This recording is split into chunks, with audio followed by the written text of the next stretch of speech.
History is written by the victors, but beneath their polished tales lies a hidden war, one not fought with weapons but for economic control.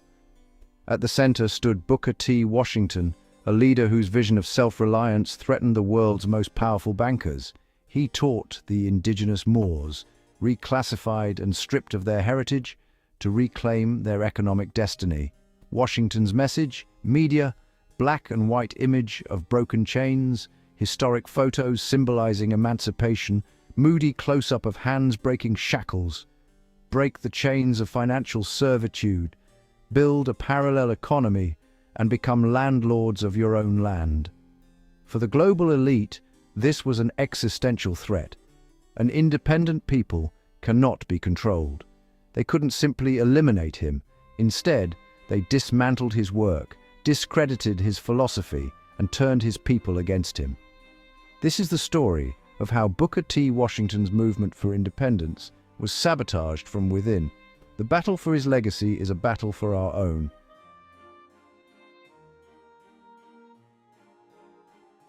To destroy a leader, first rewrite his story. The official narrative paints Booker T. Washington as a passive figure, but the real man was a revolutionary Washitaw Moor, fighting to restore his people's sovereignty. His focus on land ownership and vocational training was about reclaiming stolen territory and building a sovereign economy. By casting him as an accommodationist, they severed his people from their true heritage.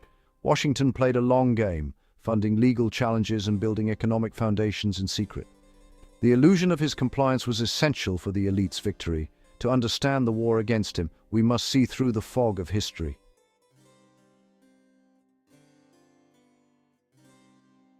The official history begins with a lie. Booker T. Washington was not a descendant of African slaves, but a Washitaw Moor, a native of Turtle Island.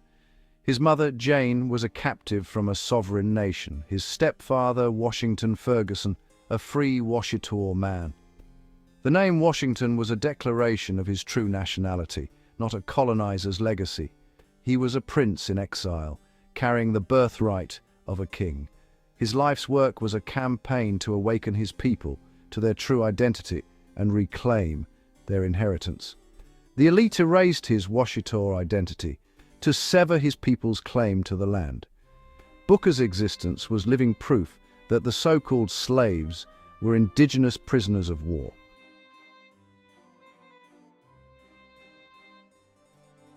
Booker T. Washington's birth in Virginia was not fate. It was the result of a campaign to enslave the Washitaw people after the Louisiana Purchase. He was a prisoner of war, not a slave, a critical distinction. The term slave erases nationality and rights. A POW retains both. His childhood hardships were not poverty, but the conditions of a concentration camp. Emancipation was not a gift, but the liberation of a POW camp. His mother's tears were those of a sovereign citizen, not a grateful servant. The war was not over. A new phase was beginning, and Booker would lead it.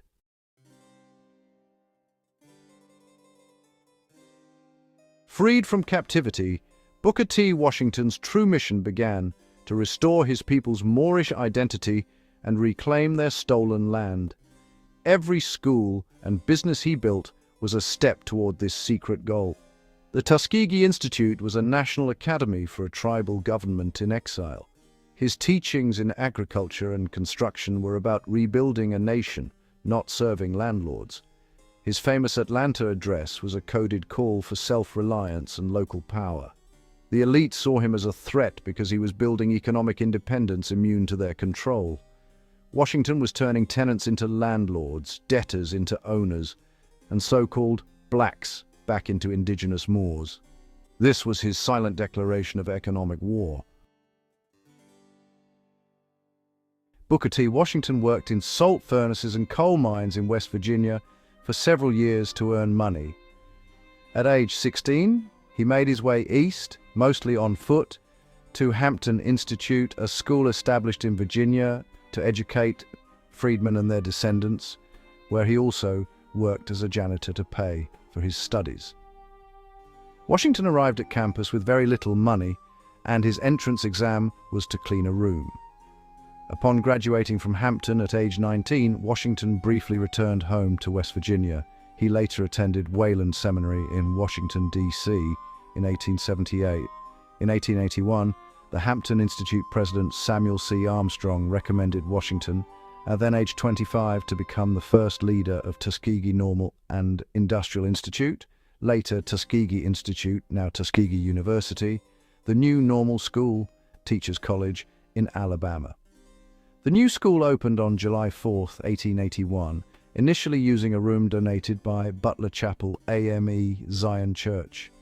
The next year, Washington purchased a former plantation to be developed as the permanent site of the campus. Under his direction, his students literally built their own school, making bricks, constructing classrooms, barns and outbuildings, and growing their own crops and raising livestock, both for learning and to provide for most of the basic necessities. Both men and women had to learn trades as well as academics.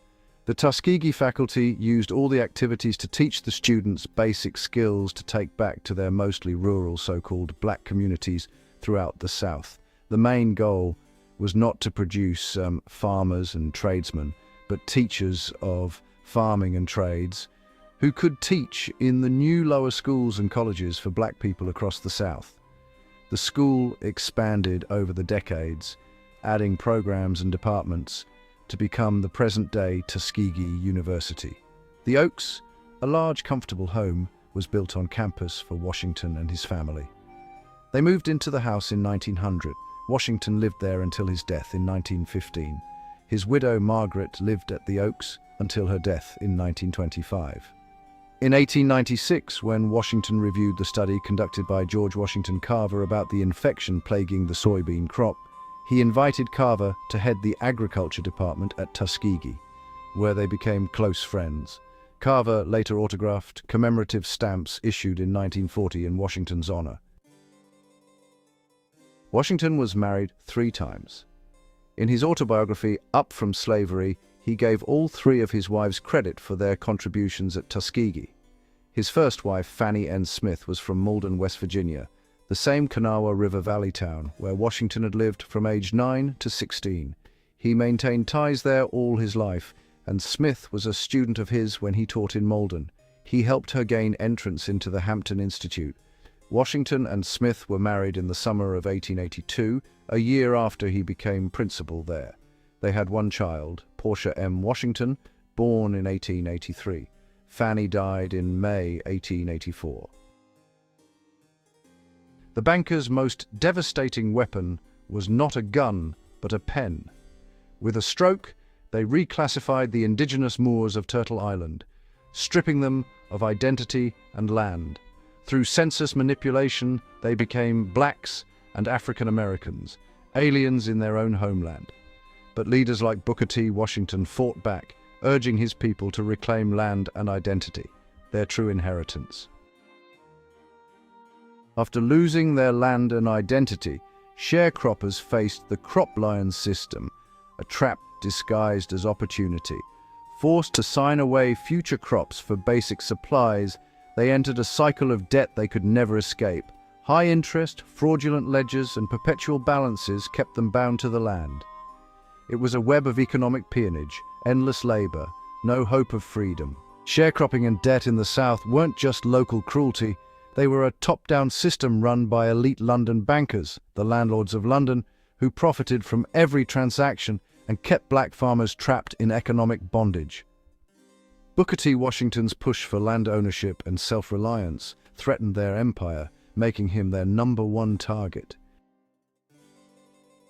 Booker T. Washington's connection to the historic Greenwood district in Tulsa, Oklahoma, widely known as Black Wall Street. Booker T. visited the thriving Greenwood area in the early 1900s and dubbed it Black or Negro Wall Street. However, historians debate this. Many credit massacre survivor and author Mary E. Jones Parrish as one of the first to document the phrase, "the Negro's Wall Street," in her 1923 book. Washington mentally invested in the building of the district. Greenwood's phenomenal rise as a self-sufficient, highly prosperous commercial hub heavily embodied Washington's philosophy of black economic independence, vocational skills, and entrepreneurship. Also, Booker T. Washington High School. In more connections, the celebrated Educator's legacy is physically tied to the district through Booker T. Washington High School. Built in 1913 in the heart of Greenwood, this institution served as a cornerstone for educating the community's youth. During the tragic Tulsa Race Massacre of 1921, the school building remarkably survived and was used as a relief headquarters by the American Red Cross. Let me tell you a story, one that doesn't make it into the narrative. Some say Booker T. Washington was a sellout.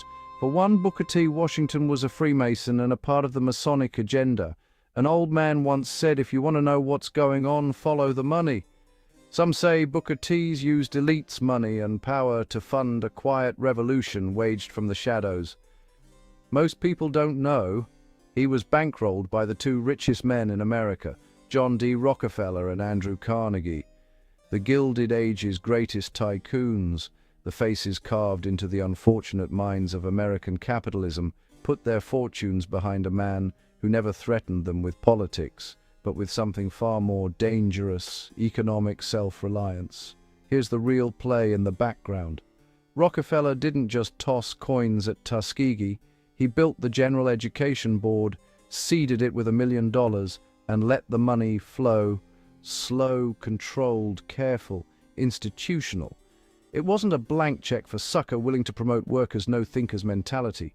Every grant was matched. Every dollar forced Washington to hustle, to shake hands with other northern Jewish moguls, and pull even more cash into his network. Carnegie, he wasn't shy either. 600,000 in steel bonds went straight into Tuskegee's endowment. That wasn't just for the school. Washington used it to pay his own salary, to keep his family safe, and to build what folks called the Tuskegee machine. He didn't buy influence. He bought freedom. From debt, so he thought. From the Wall Street banks, from the world bankers in London who were furious at the idea of black Americans keeping their money close, learning trades, owning land, becoming immune to the old shackles of peonage. You see, Washington looked at men like Rockefeller and Carnegie and saw them for what they were, gatekeepers. But he also knew they owed his people. So he took their money, wrapped it in secrecy, and built a shadow economy, vocational schools, brickmaking, mechanics, and agriculture. Not just teaching, but teaching how to build, how to keep wealth inside the so-called black indigenous community. Banks popped up, loans went to black farmers and shopkeepers. Money never left the neighborhood. The establishment hated it. This wasn't a revolution with guns, it was a revolution with ledgers and loan books. By the time Washington died, Tuskegee was a fortress, 1,500 students, a $2 million endowment, and a network of black-owned banks all across the South.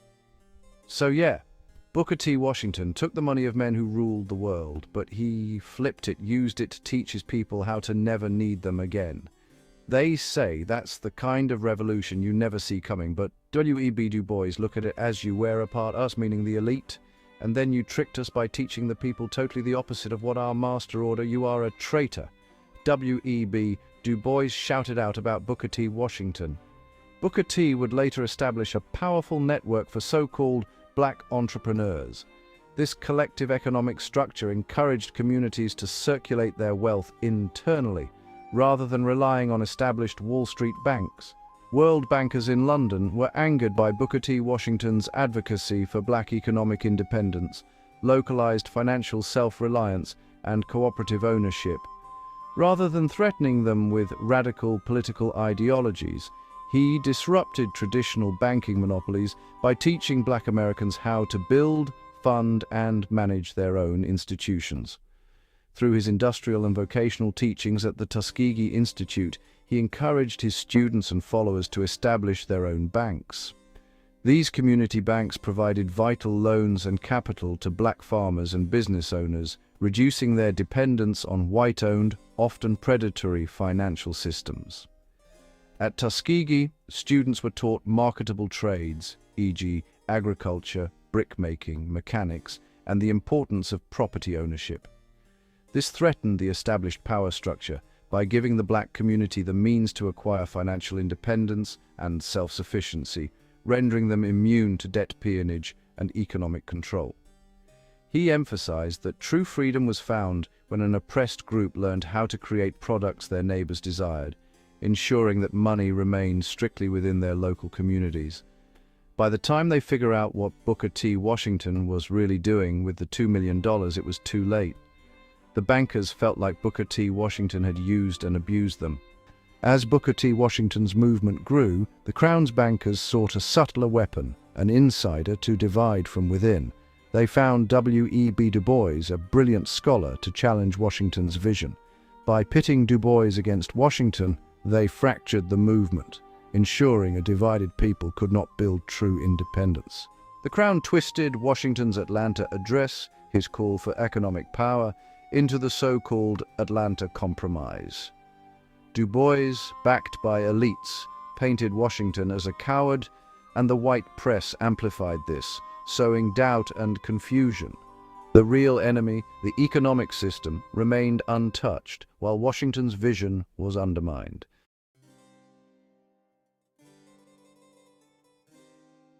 If the so-called Atlanta Compromise narrative was the opening salvo, Du Bois's 1903 book was, well, the kill shot. This was not merely a book, it was a meticulously crafted instrument of character assassination, a literary dagger aimed directly at the heart of Washington's leadership. The Crown and its agents knew that a direct, vulgar attack would fail.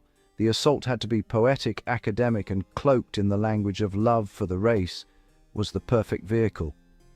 Within its celebrated pages, Du Bois mounted his most ferocious and damaging critique, cementing the image of Washington as a public enemy in the minds of a generation. With eloquent prose, Du Bois painted Washington as a man who preached a gospel of work and money that threatened to suffocate the higher spiritual and intellectual aspirations of the people. He accused Washington of single-handedly leading the race toward submission and inferiority. He created the concept of the talented tenth, an elite cadre of liberal arts-educated leaders, men like himself, who should guide the masses, directly contrasting it with Washington's focus on vocational training for all. This was a profoundly elitist and anti-democratic vision, but it was presented as the only path to true liberation, a path that Washington was actively blocking. The book was, in every sense, a declaration of war, and its effect was devastating. It provided the intellectual ammunition for a generation of activists to turn against Washington. It validated the feelings of impatience and frustration that many felt, but it channeled those feelings into a destructive internal conflict. Du Bois' words gave them permission to see Washington not as a strategic leader playing a long game, but as a simple-minded traitor. The complex reality of Washington's secret legal battles and covert activism was completely erased, replaced by the simple, damning caricature created by Du Bois. The intellectual assassination was, honestly, nearly complete. The bankers could not have written a better script themselves. By championing Du Bois and his book, they ensured the movement for Moorish independence would be hopelessly split. The practical, grassroots nation-building of Washington was now pitted against the abstract, theoretical agitation of Du Bois. Energy that should have been spent acquiring land, building businesses, and creating independent schools was now diverted to endless debates in salons and on university campuses. W.E.B. Du Bois, the agent of the Crown, had successfully completed his mission. He had not defeated Booker T. Washington, but he had wounded him, isolated him, and most critically, he had poisoned his legacy for a century to come. Under attack from W.E.B. Du Bois, Booker T. Washington knew he needed an ally. He found Marcus Garvey in Jamaica, a young organizer inspired by Washington's vision of economic power. Their communication was secret, coded in letters sent through trusted networks. Between the lines, Washington invited Garvey to join a global struggle for liberation. Together, they forged a hidden pact, an alliance that would shake the world. Marcus Garvey dreamed big, but needed funds. Booker T. Washington, master strategist, covertly funneled money to Garvey through Tuskegee's vast network. Disguised as grants for Jamaican agriculture, these funds fueled Garvey's movement, quietly building a global front for black self-reliance. Washington's secret support was the spark behind Garvey's fire, uniting grassroots America with a worldwide cause. The stage was set for a world-changing partnership. Marcus Garvey and Booker T. Washington's secret alliance promised a new era of power and independence. But fate intervened. Washington died before Garvey arrived, and the alliance collapsed. The Unfulfilled Alliance remains one of history's great what-ifs, a secret brotherhood destroyed before it could blossom. In his autobiography Up From Slavery, Booker T. Washington recounts an incident where he was denied a hotel room due to his race as black, while an ill, dark-skinned Native American student in his care was welcomed. He used this disparity to highlight the deep absurdity and hypocritical nature of American racial prejudice. The context of the story. While working as a house father at the Hampton Institute in Virginia, Washington was tasked with mentoring and overseeing 75 Moorish dark-skinned Native American youths who had been brought to the school from the Indian trains from the far west. One of these students fell severely ill, and Washington was instructed to escort him back to the Secretary of the Interior in Washington, D.C. During the journey, Washington experienced the harsh realities of the post-Reconstruction Jim Crow era firsthand. Even though he was acting as a caretaker, guardian, and representative of the federal government, the steamboat steward refused to serve him, and upon arriving in D.C., a hotel refused to give him a room. The key element that Washington emphasized in his book was not just that he, an African American or black, was rejected. The pivotal outrage was that the hotel keeper had absolutely no problem making distinctions, while Washington was thrown out. The sick, dark-skinned Native American student who had the same skin color as him, Booker T. was permitted to remain at the hotel and receive a room. Why he used this incident to illustrate the absurdity of racial prejudice. He pointed out that both he and the student were of a very similar dark complexion, yet the hotel keeper and the society at large arbitrarily assigned them completely different levels of human dignity based on their social racial labels rather than their individual character, actions, or position. Booker T. Washington concluded that it was not about skin tone but about status. After Booker T. Washington's death, the empire he built, Tuskegee Institute, and a vast network of black entrepreneurs remained a threat. The government responded with COINTELPRO, a secret doctrine to monitor, disrupt, and neutralize black independence. Their goal: prevent unification at all costs, infiltrate organizations, and turn allies against each other, ensuring no new leader could rise. The era of open institution building was over. Covert warfare had begun.